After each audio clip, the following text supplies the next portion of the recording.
Okay, what is going on, guys? In this video, I'm going to give you a behind-the-scenes look at my studio setup for my content. So I'm about to film a couple of YouTube videos.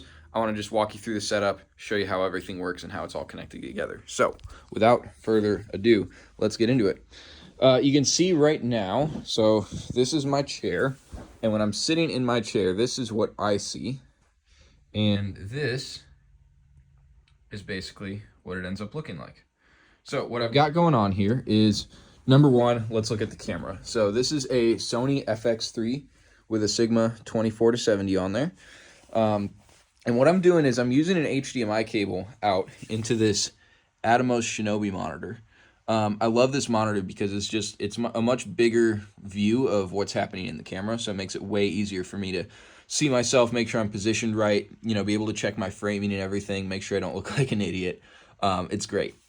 Now, moving on to the microphone, what I'm doing a little bit different setup with this video. Normally, what I would do is a podcast mic, like the Shure SM7B, and I would send that. In fact, you can see a couple of podcast mics I got set up there.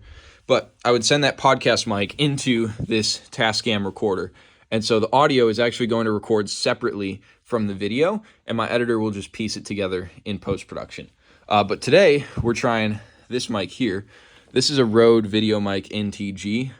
I don't have it linked below because I generally recommend the podcast mic, and this is a bit of an experiment. But either way, I'm sending the audio into this guy, this recorder here.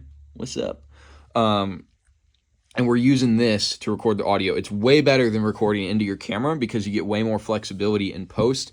In case you get the volume wrong or something like that, it's just easier for your editor to be able to clean it up. Now, what you'll see here is I've got my iPad also kind of to the side with my script or my outline for my video that I'm filming. And so what I'll do is I'll usually, I usually write it out word for word just to get my thoughts clear. Writing is probably the easiest way for me to kind of go through that stuff.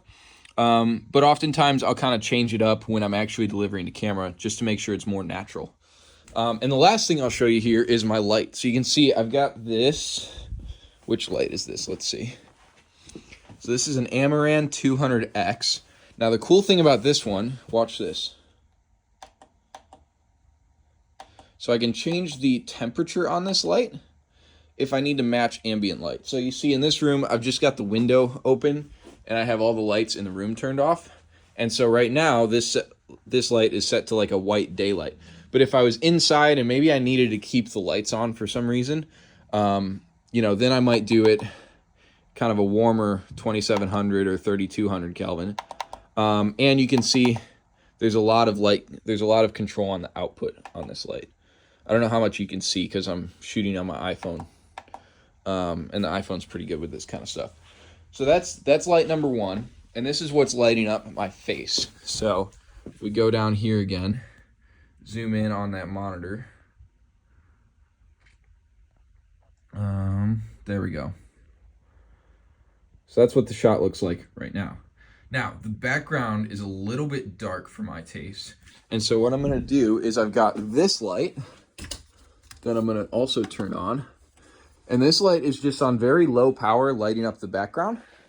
So that way, it's a little bit brighter, a little more natural feel on the actual video. So you can see kind of what it looks like now. So this is my content setup. Sorry, AC just kicked on. We got a nice background, which we don't need to get into that because you guys can figure out your own background. But this is my content setup. So go ahead and check the list down below if you want the individual pieces of gear that I've got set up here. And I will see you in the next video.